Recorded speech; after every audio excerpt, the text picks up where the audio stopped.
షిరిడి సాయిబాబా కొంతమంది దేవుడే అంటూ హిందూ దేవుడు కాదని చెప్పేసి కొంతమందికి కొంతవరకు వాదనలు వినిపిస్తున్నాయి. దాని గురించి అని చెప్పేసి ప్రజెంట్ మనతో పాటు మాట్లాడడానికి హైకోర్టు జడ్జి చంద్రకుమార్ గారు ఉన్నారు. నమస్కారం సార్. నమస్కారం. దీని మీద వాదనలు వినిపిస్తున్నాయి, ఇది ఎంతవరకు వాస్తవం సార్? అది పూర్తి అబద్ధమండి. నాకు వ్యక్తిగతంగా సాయిబాబా యొక్క అనుగ్రహం చేత ఎన్నో అనుభవాలు వచ్చినాయి. నా మాదిరిగా అనుభవాలు వచ్చినటువంటి వాళ్ళు మన దేశంలో కొన్ని లక్షల మంది ఉన్నారు. లక్షల మందికి బాబా ప్రత్యక్షంగా అండ్ పరోక్షంగా అనుభవాలు ఇచ్చారు. ఎంతోమంది కళలో కనబడి చెప్పారు.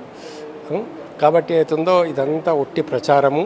దానిలో మా వరకు బాబా సర్వేశ్వరుడు, బాబా దైవము, అందులో దానిలో ఏం డౌట్ లేదు.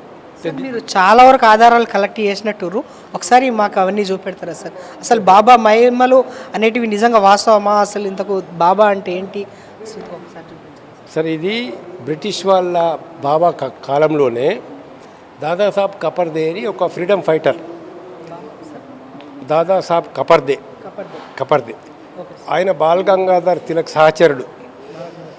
సో ఆయన వచ్చి షిర్డీలో ఉండేవాడు ఆ టైంలో. సో అప్పుడు బ్రిటిష్ గవర్నమెంట్ ఏం చేసిందంటే డైరెక్టర్ ఆఫ్ ఇంటెలిజెన్స్ తోటి ఎంక్వైరీ చేయించింది. సాయిబాబా ఎవరు, ఈ కపర్ది అక్కడ ఏం చేస్తున్నాడు కనుక్కోవాలని చెప్పేసి. ఆ రిపోర్టు నా దగ్గర ఉంది.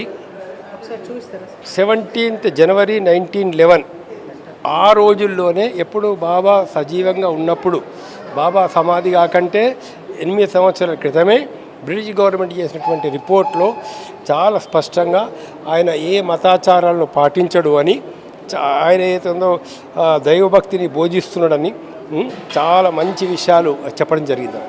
రెండవది, ఇది 1921లో అంటే బాబా మహాసమాధి చెందిన తర్వాత బాబా వస్తువులను గవర్నమెంట్ స్వాధీనం చేసుకుంటుంది, ఆయనకు వారసులు లేరని. సో వీళ్ళందరూ అంటారు, మేము లేదు బాబాకు సేవ చేసుకోవాలా, పల్లకి కావాలా, రథం కావాలా, హారతి పళ్ళ్యాలు కావాలా, అవన్నీ మాకు ఇవ్వండి, మేము సంస్థానం పెట్టి నడిపించుకుంటాము అని కొంతమంది భక్తులు కోరారండి. సో అప్పుడు గవర్నమెంట్ తాత్కాలికంగా ఇచ్చింది కూడా, కానీ మీరు కోర్టులో కేసేసి ఆర్డర్ తెచ్చుకోవాలని చెప్పారు కలెక్టర్ గారు. సో అప్పుడు కోర్టుకు వెళ్ళారు. కోర్టుకు వెళ్తే దబోల్కర్ ఈయన సచరిత్ర రాశాడు. ఈయన కోర్టుకు వెళ్ళి అప్పుడు స్కీమ్ కోసం కేసేశాడు. ఇది 1921 స్కీమ్ కోసం కేసేశారు. 1921 నెక్స్ట్ దీని తర్వాత ఏం జరిగిందనంటే, ఈ కేసులో ఒక పబ్లిక్ నోటీస్ ఇచ్చారు, ఎవరికైనా ఏమైనా అభ్యంతరాలు ఉంటే చెప్పండి అని చెప్పేసి. అవన్నీ విన్న తర్వాత కోర్టు ఏతుందో స్కీమ్ శాంక్షన్ చేసుకుంటూ ఇది శాంక్షన్ చేసిన ఈ స్కీమ్ ఇది 1921 అక్కడ ఇది అంటే స్కీమ్ తయారు చేశారు సాయిబాబా. ఇప్పుడు సంస్థ ఉంది షిర్డీలో, ఎలా నడపాలా, ఏ విధంగా నడపాలా, దీనికి ట్రస్టీలు ఎవరు ఉండాలా, కమిటీస్ మెంబర్స్ ఎవరెవరు ఉండాలా, దీని ఫండ్స్ ఎట్లా తీసుకోవాలా, ఫండ్స్ ఎలా ఖర్చు పెట్టాలా, సో బాబాకు మా ఉదయం హారతి, మధ్యాహ్నం హారతి అవన్నీ ఎలా చేయాలా, కాకడ హారతి అవన్నీ ఎలా చేయాలా, ఇది చెప్పారు అన్నాడు. అంటే ఇవన్నీ డాక్యుమెంట్స్లలో ఎక్కడ కూడా బాబా ఒక మతానికి చెందిన వ్యక్తిని కానీ, ఒక కులానికి చెందినటువంటి వ్యక్తిని కానీ ఎక్కడ లేదు. ఏ మతంకు చెందినటువంటి వ్యక్తి అని ఇందులో లేదన్నట్లు.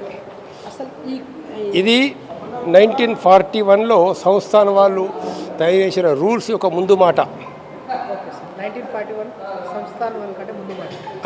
రూల్స్కు ఒక ముందు మాట ఇది.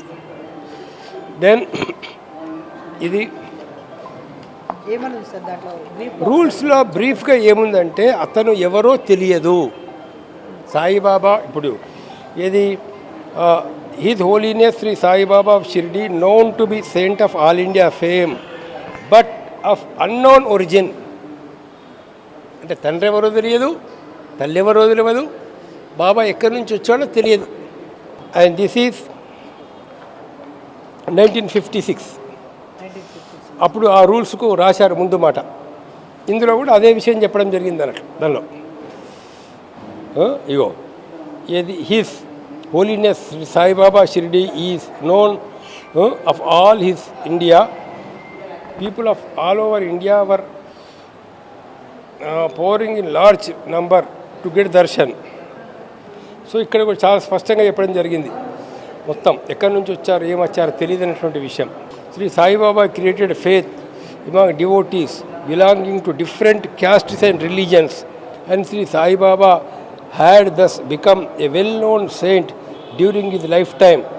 ఇది మన ఏపీ హైకోర్టు ఇచ్చిన తీర్పు. ఏపీ హైకోర్టులో ఏమని ఇచ్చింది? Baba philosophy was neither exclusive Hindu nor Muslim or Christian. He impressed on his devotees that there was no truth other than God, and the world is God's manifestation. God is not bound by fetters of caste, creed or religion. He is not residing in the mosque or temple. God is found in all human beings, including animals. He advocated service to God and kindness to animals. He disapproved fasting, rituals, rigorous of religious practices. Easy way of following religion was to love and serve others. He expounded secrets of rebirth and karma. He preached harmony of all religions, and his life was itself a blend of various religions. A Hindu revenue inspector gave Baba stones for construction of the mosque, and Baba used them to construct temples at Shirdi. Then the Hindus collected thousands of rupees. అదంతా మొత్తం ఉందని దాని గురించినటువంటిది బాబా గురించి. ఇది supreme court judge Ramaswamy గారు చెప్పినటువంటి ఒక విషయం అన్నట్లు. తీర్పు ఏ విధంగా వచ్చేటట్టు అనిపిస్తుంది సార్ మనకి? అసలు వాళ్ళ దగ్గర ఒక్క డాక్యుమెంట్ లేదండి. అహ్మదాబాద్ కోర్టులో ఒక్క డాక్యుమెంట్ చూపించమనండి. ఒక్క డాక్యుమెంట్ బాబా గురించి బాబాకు వ్యతిరేకంగా ఉన్నటువంటిది ఒక్క డాక్యుమెంట్ చాలు. ఏదన్నా డాక్యుమెంట్ నేను 1911 నుంచి చూపిస్తున్నా మీకు డాక్యుమెంట్స్. 1911, 1921 దాని లోపల ఇప్పుడు 1941 రూల్స్, 1933లో వాళ్ళు రాసినటువంటి. ఇప్పుడు ఫర్ ఎగ్జాంపుల్ ఒక విషయం చెప్తాను మీకు. ఈయన దాదాసాబ్ కపర్దేర్ ఇంతకుముందు చెప్పిన కదా, ఈయన బాబాతో 10 ఏళ్ళు ఉన్నాడు. ఈయన ఫేమస్ అడ్వకేట్. ఇంగ్లాండ్కి వెళ్ళి ప్రాక్టీస్ చేస్తుండే ఆయన ఆ రోజుల్లో. అక్కడ ఆర్గ్యుమెంట్ చెప్తుండే ఆయన. అక్కడ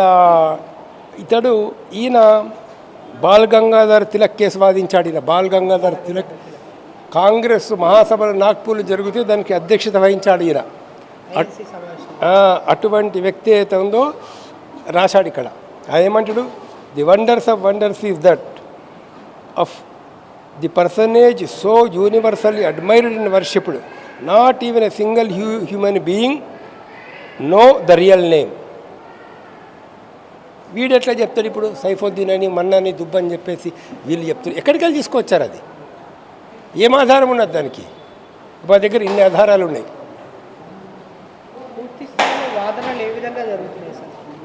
లేదు అసలు కేసే స్టార్ట్ కాలేదు కదా. ఆల్రెడీ కోర్టు తీర్పులు ఉన్నాయి కదా. గతంలో చెప్పిన కోర్టు తీర్పులు ఉన్నాయి కదా. ఇప్పుడు ఇది కాకాసాహెబ్ దీక్షిత్ రాసినటువంటి ఒక ఇంట్రడక్షన్ దీని లోపల. ఇగో ఈయన సాయిబాబాతో పాటు ఉన్నాడు. ఈయన బొంబాయి కౌన్సిల్ మెంబర్, అప్పుడు యూనివర్సిటీ కౌన్సిల్ సభ్యుడు, లీగల్ కౌన్సిల్ సభ్యుడు. ఆయన ఫేమస్ అడ్వకేటు ఆయన. అటువంటి వ్యక్తి ప్రాక్టీస్ వదిలేసి బాబాతో పాటు ఉండిపోయాడు. 1910 నుంచి తో పాటు ఉన్నాడు. ఇప్పుడు దీక్షిత్ వాడని కూడా కట్టించారు. ఈయన కట్టించాడు. ఇప్పుడు షిరిడీ లోపల దీక్షిత్ వాడ 1910లో కట్టించాడు. ఆయన అంత పెద్ద వ్యక్తి, అంత పెద్ద ఫేమస్, అంత గొప్ప అడ్వకేటు. ఆయన ఏమని చెప్తున్నాడు? Shri Sainath Maharaj first came to Shirdi about 50 years ago. The details about his whereabouts and his parentage are not known.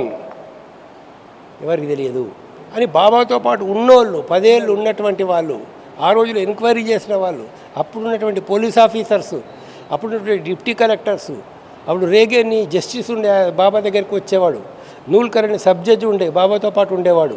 So ఇవన్నీ ఏ ఆధారాలు లేకుండా వాళ్ళు పిచ్చి పిచ్చిగా అలాంటి పోస్టింగ్స్ కనుక వేసినట్లయితే, లేదా బాబా విగ్రహాలను తొలగించాలని ఏ కోర్టు ఆర్డర్ చేయలే ఇంతవరకు. వరకు ఇట్లా అవాస్తవాలు చాలా వరకు ప్రచారం జరుగుతున్నాయి సార్. అవును. దాని గురించి మీరు ఏమంటారు సార్? అసలు ఫస్ట్ అయితే దాని గురించి పట్టించుకోవాల్సిన అవసరం లేదు.